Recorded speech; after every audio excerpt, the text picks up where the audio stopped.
ধ্বংস করে এখান থেকে যাবো, এখান থেকে যাবো।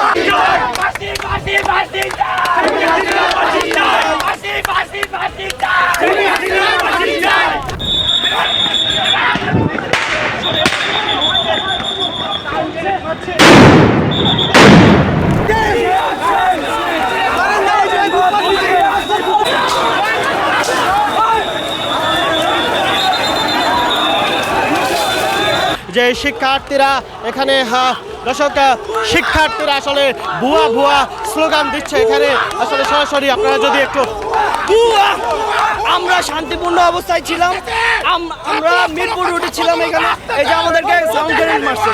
আমাদের কি অপরাধ ছিল? আমরা কোনো অপরাধ করেছি আজকে? সাউন্ড গ্রেনেড মারছে কেন?